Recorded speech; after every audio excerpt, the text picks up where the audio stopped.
Bom, aqui essa primeira parte eu vou explicar como funciona e para que serve o algoritmo Topological Sorting, bastante utilizado em diversas aplicações da indústria, da engenharia, igual a gente vai ver daqui mais para frente, bem como para técnicas de machine learning e neural networks, que é bastante utilizado, principalmente hoje em dia que está na moda, né? Vou mostrar alguns exemplos mais para frente para fazer o processo de backward de uma rede neural. Vamos lá. Bom, uma pequena introdução aqui, a ordenação topológica, né, ou topological sorting, é uma prática tem muitas aplicações no mundo real, conforme eu acabei de falar. E basicamente ela é representada por um grafo, que contém vértices e arestas. E ele vai descrevendo a ordem daqueles que um evento ocorre em decorrência de outro. Então, para ficar mais claro, inicialmente como introdução, por exemplo, pré-requisitos de disciplinas. Então, a gente tem ali, por exemplo, numa universidade, para você cursar a disciplina Cálculo 3, você precisa ter feito antes a Cálculo 2, ela é pré-requisito. E, consequentemente, para fazer a 2, você precisa do Cálculo 1. Então, a gente já percebe que tem um padrão, né, que uma é dependente da outra. Um outro exemplo é no agendamento de operações de produção, e principalmente em processos de fabricação. Então, por exemplo, na construção civil, você não pode instalar as janelas, né, de um edifício, de uma residência, antes de construir as paredes. Então, tem essa ordem para as coisas, para os eventos acontecerem, vamos falar assim. No caso aqui são as tarefas, né? Seguir uma sequência lógica de dependências, uma depende da outra. Assim como em logística também é muito utilizado. A gente recentemente viu uma apresentação da Amazon, onde a rede de logística dela usa bastante essa teoria de tanto machine learning como grafos. Então, é uma rede extremamente complexa, mas que tem como base alguns fundamentos aí de ordenação topológica, com certeza. Então, para ficar mais claro, aquele primeiro exemplo das matérias como pré-requisito, basicamente esse aqui a gente pode imaginar como se fosse um grafo, né? E cada classe aqui, que seria cada matéria, seria os nós ou vértices, e aqui as arestas, né? Que são as ligações de um nó com o outro, ou um nó com outros, né? Com mais de um, o que acontece bastante. Esse aqui é um exemplo bem simples. Então, para que você possa se matricular nessa disciplina H, por exemplo, ela tem como pré-requisito a disciplina D e a disciplina E, que por consequência tem como pré-requisito a disciplina A e a disciplina B. Então a gente vê uma ordenação entre esses nós até chegar, então, na disciplina H. Tem essa certa ordenação com os nós, que são os vértices, e as arestas. Né? Então, basicamente, isso aqui é um grafo bem simplificado. Um outro exemplo também seria para a gente chegar aqui no ponto J, né? Como se fosse um algoritmo de computador, um programa de computador. A primeira coisa que a gente vê é que os nós is e k, aliás, eles não têm dependências para chegar no nó J. Então, é interessante observar isso que nos exemplos mais adiantes fará sentido fazer essa observação. Então, a gente vê que todos os outros nós têm ligação entre eles, né? A maioria deles, que até então fazem as interações entre si e chegam e geram o algoritmo final. Nesse exemplo seria só o vértice J ali. Então, mais uma ilustração aqui de como funciona a ordenação topológica, né? É uma sequência linear de nós e um gráfico direcionado. E cada aresta é direcionada do nó A para o nó B, o nó A aparece antes do nó B na ordenação. Então, é o que a gente viu lá em relação às disciplinas, né? Para chegar na disciplina H, primeiro você tem que começar na A, depois na B, depois você vai para D e para E. Agora, uma característica importante que é muito conhecida aqui na ordenação topológica é que o grafo, aliás, precisa ser direcionado e acíclico. Ele não pode ser cíclico. E esse grafo direcionado acíclico tem essa sigla DAG, né? Vem do inglês, mas é bem conhecida. E em relação a analisando a complexidade de tempo, né? Ele é basicamente o vértice, mas o número de arestas. Então aqui está em inglês, mas é basicamente isso. E cada algoritmo visita cada vértice e cada aresta exatamente uma vez durante o processo, embora o processo não seja único. Isso aqui também é importante, ou seja, pode existir diversas sequências de ordenação para o mesmo resultado. A gente vai ver isso aqui mais para frente, porque a gente pode escolher um gráfico um pouco maior, um elemento aleatório e começar a partir dele indo em direção aos outros. Então, assim, não tem uma sequência exata. A gente pode chegar no mesmo resultado, mas com diversas sequências ali. Então, falando um pouco mais dos ciclos, né, só explicando aqui porque o grafo não pode ser um ciclo, porque basicamente o ciclo indica, sem os ciclos, né, os ciclos indicam dependências circulares, impossibilitando uma ordenação linear. Então a direção das arestas indica a relação de precedência necessária para a ordenação. Então não dá para fazer um grafo com os ciclos. Inclusive tem os algoritmos, né, fazem essa detecção. Tem um algoritmo muito famoso chamado CAN, que faz essa detecção de ciclos. Né? Se algum vértice ficar com grau de entrada maior que zero ao final. Então quer dizer que tem o ciclo dele. E outro ponto importante também do ciclo, se a lista de ordenação não incluir todos os vértices, o grafo contém um ciclo. E a ordenação topológica não é possível, como já tinha dito. Então, por isso que, inclusive, ele leva esse nome de acíclico no tipo do grafo. Né? Então, por definição, todas as árvores enraizadas, né, rooted trees, possuem uma ordenação topológica, pois são grafos direcionados a cíclicos, por natureza, desde que não contenham um ciclo. Então, aqui a gente vê uma ilustração dessa árvore enraizada. Então, basicamente, o que é importante aqui, os leaf nodes, as nós, folhas, traduzindo para o português, não possuem dependências. Onde a gente pode ver que não possui dependência aqui? Bem na base, né? Então, esses nós aqui, eles não têm saída mais aqui, eles não têm dependência depois deles. Então, como a gente faz essa ordenação? A gente chama de abordagem inversa, porque, embora o topo aqui da árvore seja o A, a gente começa bem nos leaf nodes, que não tem, então a gente já descreve eles como a nossa ordenação. Então, já ficou J, F, I, K, H, que são aqueles nós que não possuem dependência depois deles. Depois, o segundo passo, os nós que precedem os nós folha, o B, C, D, E, por quê? São imediatamente anteriores a eles. Né? No caso aqui, cada um só tem uma ligação. O J tem o B, o F tem o C, o G tem o D e o K e o H possuem o E. Então, a gente já tinha anotado esses 5 aqui de baixo, a gente vai anotar esses 6, né? Esses 6 aqui de baixo, a gente vai anotar os 4 que estão na interdependência entre eles. E finalmente a gente chega lá. Então, por isso é chamada abordagem inversa. Quando eles não têm dependências, fica mais fácil, em certas ocasiões, fazer assim. Inclusive em redes neurais, para ter um processo de conversão, né, a função de ativação, o processo backward que a gente fala em redes neurais, ele é feito de trás para frente, né, backward. Então, é feita várias derivações, né, gradientes daquele número em relação aos dependentes deles anteriores. Então, é muito utilizado uma função na biblioteca em Python para fazer isso. No caso, não estou falando de Python, mas todas as linguagens, praticamente, as mais famosas possuem. Dá para fazer isso de maneira automática, em vez de você ficar digitando manualmente a derivada de um número sobre outro. Às vezes envolve funções como tangentes, exponenciais, então acaba facilitando bastante. Aqui são só alguns conceitos, né, antes da gente ir para o exemplo prático. Deixa eu só ver como que está aqui o tempo, para não ultrapassar. 10 minutos, tá? Então aqui é coisa que é o básico, né, pra gente fazer a ordenação. Escolher um nó não visitado, né? Então a gente começa com um nó aleatório, isso é importante, vou mostrar no exemplo prático, que não tenha sido visitado. Então pode tiver qualquer um aleatório no meio ali do grafo. A partir dele a gente vai fazer uma DFS, que é uma busca em profundidade, né? Explorando apenas nós não visitados. Então a partir dele a gente vai ver aonde que ele está ligado, né? As arestas ali, quais são os próximos nós que ele está ligado, e a gente vai seguindo um dos caminhos, né? E depois vai fazendo o processo recursivamente, conectando sempre um que ele está ligado, no próximo e no próximo. A gente vai ver isso umas imagens a seguir, no exemplo que eu fiz. E essa DFS, né, que é o processo recursivo, adiciona um nó atual à ordenação topológica que é uma ordem reversa, que eu tinha explicado nos slides anteriores. Só explicando mais esse DFS, né, o Deep First Search, que é a busca em profundidade, é utilizada porque naturalmente segue até o fundo, ou seja, até o final das dependências. Basicamente ele pega o nó aleatório e vai andando, seguindo todas ali o fluxo até chegar no final. Então, os processos mais profundos são adicionados primeiro, igual a gente viu na ordem reversa ali dos leaf nodes. Detecção de ciclos, né? A gente tem algoritmos para detectar que não pode estar em ciclo. Então, começando aqui o exemplo, a gente pegou aleatoriamente, nesse gráfico aqui, o nó H. Opa, o nó H. A gente vê que ele pode ir para o J e pode ir para o I. Então aqui eu fui para o J. Do J ele pode ir para o M e para o L. Eu fui para o M. O M não pode para, ele não tem mais dependência, né? Chegou no final, chegou. Então anota aqui, M. Ele é o primeiro elemento da ordenação topológica. A pilha de recursão do DFS, que foi o que a gente usou para fazer isso aqui, a gente vê que a gente usou os nós H, J e M, né? Então basicamente é bem simples isso que a gente vai repetir. Pô, o M eu já fui, então eu volto no J. O J tem mais um ou dois para onde ir, ou outros? Tem, ele tem um L. Então eu vou pro L. No L tem para onde ir? Não, chegou no final. Então eu anoto L. Aqui a gente pode ver que a DFS foi HJL em vez de ser HJM dessa vez. Eu deixo aqui anotado só pra gente ver por onde que ele percorreu, né? Mas o importante é isso aqui. Eu já tinha um M anotado, agora anoto L. Beleza, ficou cinza, né? Ele ficou inativo, que já percorrido, vamos falar. Voltou pro J. Pô, ele já foi pros dois que ele já percorreu. Então eu posso voltar pro H, porque o J não tem mais pra onde ir. Então eu anoto J.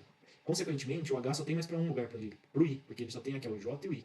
E o I não tem mais nenhum lugar. Então eu vou anotar o I, vou voltar para o H. Na hora que eu volto para o H, eu fechei ele também, não tem mais para onde ir, porque todos os outros já foram visitados, percorridos, né? Então essa foi a minha ordenação topológica até aqui, M, L, J e H. Lembrando que não tem uma única sequência, porque eu poderia ter começado pelo A, pelo E, então é bem aleatório a escolha inicial. Então só continuando, aqui eu já fiz direto, né? Eu peguei, aqui a gente já tinha percorrido esse ciclo do H, né? Então agora eu peguei um outro aleatório, foi o E, a letra E. Eu fiz, ele tem 3 possibilidades, né? Então eu fui para a primeira, que é o A, D, G. Chegou no G, não tem mais para onde ir. Chegou no D, o H também não pode, que ele tinha percorrido na subseção anterior. Voltou pro A, voltou pro E. Então eu anotei tudo aqui. Já tinha acabado de fechar no H, então fez agora, né? G, D, A. Então a gente voltou pro E. O D já foi, acabou de fazer o D. O A já foi. E percebe que o A tem uma ligação com o C, mas na verdade o C está ligado com o A. Então a gente desconsidera, só quando estiver olhando o C, tá? Então o A só tem esse caminho aqui de forward, ele só pode ir pro B. Então o E ficou sobrando somente o F. Então a gente vai pro F, do F o J já tinha sido percorrido na subseção anterior, ele foi pro K. Não tem nenhum. Então vamos anotar K, voltou pro FF e agora terminamos o E. Então K, F, F. E sobraram só esses dois nós aqui, a gente vai escolher o E, ou o C, aliás, né? Vamos escolher o C. Ele vai pro B e volta pro C. Então ficou B aqui e depois o C o primeiro, né? Então a gente poderia ter feito uma outra sequência, mas na verdade a ordenação topológica ela pode ser feita, aliás, de diversas sequências. Depois eu vou mostrar o algoritmo. Então, fazer uma aplicação prática aqui, uma rede neural. Isso aqui é uma rede neural extremamente simples, que eu estava construindo para fins de estudo mesmo. E nessas redes neurais, não é o caso aqui, mas a gente tem uma função de ativação, né, que é a tangente de H, dá para escolher. E basicamente, aonde que esse topological sort vai me ajudar? O gradiente é a derivada para a gente achar o elemento anterior a ele. Então, por exemplo, a derivada dele mesmo sempre vai ser 1. Por exemplo, aqui no N, o gradiente dele é a derivada desse aqui, de tangente de H. Então já começa a complicar. E aí eu tenho mais, e eu tinha que fazer mais duas derivadas aqui, né? Em relação a O. Porque seria, por exemplo, no B aqui, a derivada de B em relação a DO. Então aqui seria a derivada desse elemento aqui em relação a DO. Como que eu vou saber a derivada desse em relação a desse? Eu não sei. Mas eu sei a N em relação a O. Depois eu vou fazendo aqui, faço desse aqui em relação a N, desse aqui em relação a N. Aí sim, eu descubro desse aqui em relação a esse aqui, que são os dois nós que estão conectados, né? Por uma função de mais aqui. Esse aqui é um pouco mais complexo, essas funções, tem multiplicação, tem mais, divisão, enfim. Mas o conceito aqui é o seguinte, eu quero saber a derivada desse em relação a desse. Então eu uso o topological sorting, em vez de eu ficar fazendo manualmente, um a um, ou programar alguma coisa um a um, eu faço basicamente alguns loops ali, uma função de ordenação topológica mesmo, implemento na função, automaticamente ele já descobre os gradientes até no início, em relação a esse aqui. É isso que ele faz. Então, através dessa função, essa função bem pequenininha aqui, ele consegue dar o valor dos gradientes correspondentes. Basicamente, eu crio uma lista aqui, né? Topo, eu crio uma lista vazia, que vai armazenar os nós, de ordem topológica correta. Depois, eu tenho esse conjunto que eu faço para rastrear os nós que foram visitados e evitar reprocessamento. E aí eu jogo eles depois numa função, que eu vou chamar de topo aqui. Então, a entrada, que é o nó V da rede neural, vai fazer, se o nó V ainda não foi visitado, adiciona no subconjunto vista. Então, se não foi visitado, ele vai ser adicionado nesse conjunto aqui. Tá? Agora, indo aqui para esse for, esse loop for, o que ele vai fazer? Ele vai iterar sobre os nossos predecessores, que são os prévios, né? Uma função que eu tinha feito, em relação a V. E chama recursivamente o build top child, e essa função aqui, para cada predecessor. E após, ele vai processar isso, né, todos os predecessores, e adiciona o nó V à lista topo. Aqui, ó, topo append V. Então ele vai adicionar o nó V à lista topo. E a saída é a execução, né? O topo basicamente contém os nós da rede neural na ordem correta de processamento. Então aqui seria os gradientes zerados, né? Eu zerei todos aqui. E depois eu fiz essa funçãozinha build topo, fiz um loop for para ela rodar em cada um aqui. E node backward é uma função que eu fiz para ele retroceder, né? Todos esses aqui. E a hora que eu desenho, você vê que ao invés de fazer cada derivada um a um, isso aqui eu fiz lá para cima, que é um processo bem extenso. Eu só rodo um for aqui e através dessa função topológica ele já identifica os grafos correspondentes e já vai derivando tudo sozinho, entendeu? Então você já vê que o gradiente, que é a derivada, já sai pronto aqui. Mesmo se ele for ver, se mais, porque eu programei lá em cima, mas é uma função extremamente útil. Isso aqui é uma rede muito simples, mas tem redes neurais zilhões de vezes mais complexa que essa aqui, e sem essa função é praticamente assim, muito impossível fazer na mão, para uma rede neural complexa, que é o que ocorre na realidade. Então aqui a parte final, eu vou mostrar uma comparação aí dos algoritmos de ordenação utilizados nas bibliotecas de linguagem, nesse caso do Python, né? Estou usando aqui a interface do Google Colab e continuar com ela, para a gente ver os resultados. Então, aqui eu já dando um spoiler, até plotei já, prender os resultados, o TeamSort, que é o padrão, ele é muito mais rápido, né? A biblioteca implementada ela tem muito mais otimizações e faz sentido do que você fazer manualmente, né? Extremamente mais rápida. Então, só dando uma passada aqui por cima do código, basicamente eu vou criar uma lista com 1000 números de 0 até 9.999, né, uma menos aqui da função range, e essa função aqui que vai chamar o sort do Python, né, que é a ordenação da lista, utilizando o algoritmo TeamSort. Esse é o padrão, né, de ordenação do Python para listas. Início e fim, ele vai só pegar o tempo para depois imprimir aqui quanto tempo que ele gastou. Basicamente é uma função bem simplesinha, só importei as bibliotecas e ele faz o processo aqui para a gente ver quanto tempo que ele vai gastar para gerar essa lista aí de 10.000 números, 10.000 elementos. Agora, uma implementação um pouco mais manual, que seria do merge sort, para a gente comparar. Então, basicamente, ele cria um array aqui, né? E divide em metades. Aqui cada metade tem apenas um elemento. Então, por isso que ele faz essa função meio aqui, né? Eu escrevi aqui. E também, após isso, eu dividi o array em duas metades. Então, a parte da esquerda e a parte da direita, onde ele vai via ordenar, né, cada metade recursivamente depois de ter divididos.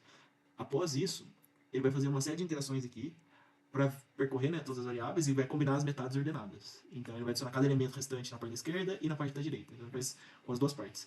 Então depois, basicamente, depois que ele fez essa inserção dos elementos restantes, qualquer elemento restante, tanto da parte da esquerda quanto da direita, é adicionado no final do array ordenado, né? Que seria aqui. Então também ele faz o início e fim aqui, e a ordenação aqui seria o final, né? Então ele faz o início e fim, e eu fiz um print aqui também do tempo do sort, que seria o tempo de fim menos o tempo de início. E a gente comprova que a biblioteca pronta é muito mais eficiente. Só um fechamento aqui do que a gente tinha falado nesse algoritmo, né? Estudo de algoritmo de ordenação de biblioteca de linguagem de programação. No caso, conforme eu mostrei, eu escolhi o Python, né? Eu acho mais tranquilo de utilizar, é o que eu estou mais acostumado. Fiz no Google Colab. Basicamente, o TeamSort, que é o que eu mostrei que é a biblioteca pronta que o Python utiliza como padrão.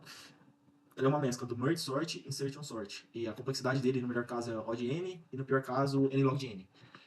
Pode ser utilizado para listas e arrays. Otimização.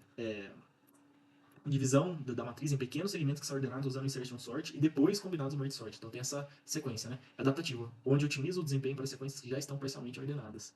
Então, a gente vê que no final ali o team sort ele é muito mais otimizado, né? Então ele pode lidar com situações muito melhores do que um merge sort manual. Eu acho que pouquíssimas aplicações devem utilizar o merge sort, pelo menos na minha experiência, né? É o código que eu tinha colocado ali no Google Colab, né? Então do TeamSort é extremamente simples, porque já é uma biblioteca pronta, é só chamar a função aqui que ele já utiliza automaticamente. Eu só criar a lista, né, de 10 mil elementos e marquei o tempo aqui. Agora, para a implementação do merge sort é muito mais complexa, tudo, daqui até o final, tudo merge sort. Então tem que fazer bem manual, as iterações, os loops, as verificações ali, é bem mais complicado. E o resultado final é que o TeamSort é muito mais rápido, conforme eu mostrei o código rodando, do que o merge sort. Então acaba que é muito mais conveniente utilizar essa biblioteca pronta. E faz sentido, né? Porque para ela estar sendo utilizada padrão no Python, significa que ela já teve diversas otimizações ao longo do tempo e combinações diferentes ali para poder substituir a operação manual. Então, é isso. Essas referências utilizadas, inclusive o canal desse cara aqui trabalhando na OpenAI, ele trabalha até hoje PhD de Stanford, e passa bastante coisa sobre redes neurais, machine learning, e esse canal aqui do Harish também é excelente para aprender algoritmos e principalmente o topological sort. Tirei bastante ideias com base no que ele faz, apesar de sempre ser, né? Então, é isso. Então, é isso. Essas referências utilizadas, inclusive o canal desse cara aqui trabalhando na OpenAI, ele trabalha até hoje PhD de Stanford, e passa bastante coisa sobre redes neurais, machine learning, e esse canal aqui do Harish também é excelente para aprender algoritmos e principalmente o topological sort. Tirei bastante ideias com base no que ele faz, apesar de sempre ser, né? Então, é isso.